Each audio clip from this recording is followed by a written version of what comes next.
दोस्तों नमस्कार। फोकटिया news channel में आप सभी का स्वागत है।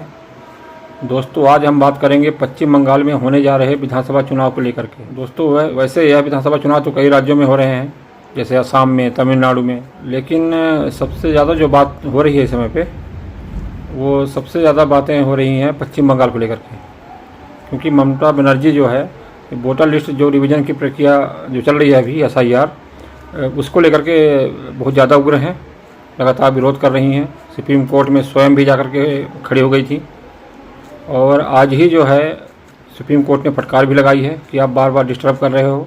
एक्चुअली में SIR होना तो ज़रूरी था, क्योंकि विपक्ष ही लगातार वोटर लिस्ट की गड़बड़ियों को लेकर के सवाल उठाता रहा है। नेता प्रतिपक्ष राहुल गांधी तो एक ब्राज़ीलियन मॉडल की पिक लेके आ गए थे, उनका मतदाता पहचान पत्र कि देखिए कैसे कैसे लोगों का नाम जुड़ा हुआ है, तो उसी की शुद्धिकरण तो हो रहा है, तो उसमें क्यों हाउ तबाह मचानी चाहिए। अब ममता बनर्जी ने कम समय को लेकर के वो तो बोल रही थी कम से कम 3 साल लगेंगे इसमें, लेकिन बिहार में तो इतने कम समय में हो गया था, तो सोचना चाहिए कि जब एक स्टेट में हो सकता है तो हमारे स्टेट में क्यों नहीं हो सकता है।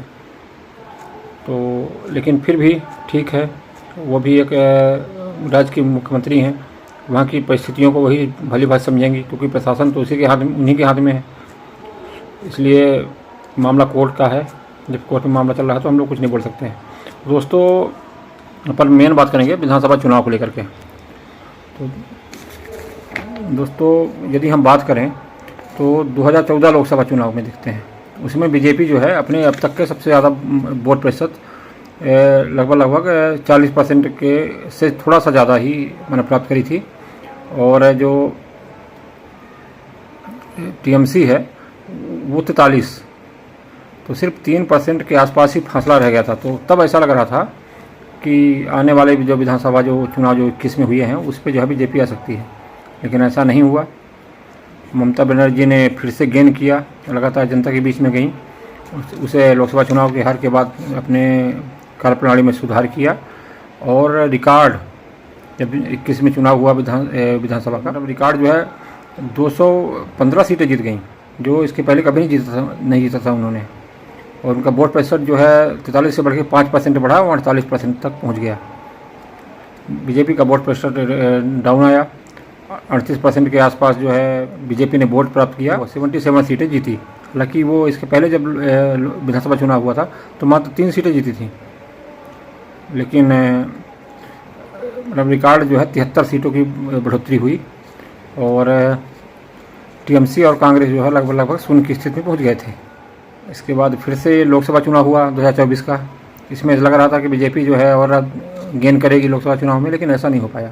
और बीजेपी जो है उसका वोट से तो लगभग 1% ही नीचे गया, 39% से ऊपर थोड़ा सा रहा है।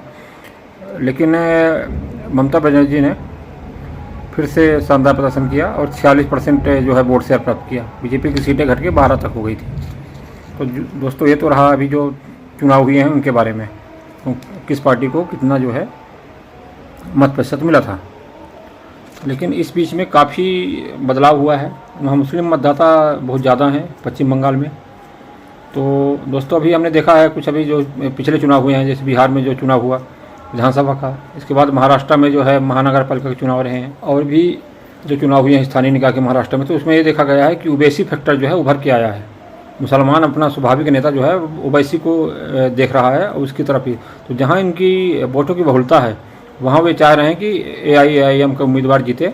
बाकी जगहों पे जो है वो जो है दूसरी पार्टी को, जैसे TMC समाजवादी ऐसी पार्टियों को वोट देने के लिए तैयार हैं, लेकिन जहाँ इनकी बहुलता है वहाँ वो AIAIM के उम्मीदवार को ही ज़्यादा सपोर्ट कर रहे हैं। और अभी वहाँ जैसे बाबरी मस्जिद भी बनाने का चल रहा है, बाबरी मस्जिद की स्थापना करने जा रहे हुमायूं कबीर जो है अपनी अलग पार्टी बना लिया उन्होंने TMC से अलग होकर के, और ओबीसी के साथ जो है मिल करके चुनाव लड़ रहे हैं। तो दोस्तों यदि इन दोनों मिल करके यदि मुस्लिम वोटों पे ज़रा भी डेंट लगा पाए 5 से 6% के आसपास भी, तो ममता बनर्जी के लिए मुश्किल हो जाएगी। लेकिन दूसरी तरफ कांग्रेस और लेफ्ट भी जो है लगातार प्रयास कर रहे हैं कि हमारा वोट बैंक बढ़े, और ये माना जा रहा है कि जो पहले उसका वाम दल का कांग्रेस का वोट बैंक था वही बीजेपी की तरफ आया था, तो यदि उसमें से ज़रा भी वापस जाता है तो बीजेपी को नुकसान हो सकता है। तो अपन देखते हैं, हालांकि जो अभी सर्वेक्षण आ रहे हैं उसमें टीएमसी को ही थोड़ा सा ये दिखाया जा रहा है। लेकिन जो एसआईआर की प्रक्रिया के बाद जो है अभी काफ़ी वोट काटे गए हैं, जिसमें लगभग जो है 40 से 50 लाख के बीच जो है वोटों को काटना बताया जा रहा है। हालांकि वहाँ फाइनल वोटर लिस्ट नहीं आई है, तो अब उसमें देखते हैं क्या कैसा बनता है मामला जो है। फिलहाल जो है चुनाव जो है कांटे का है।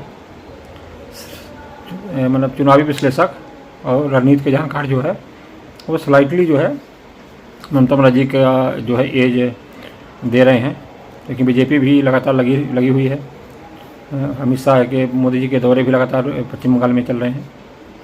तो यदि बेसिक फैक्टर और हुमायूं कबीर का दोनों का जो मिल करके यदि ये दोनों केमिस्ट्री काम कर गई ना, तो टीएमसी के लिए मुश्किल होगी।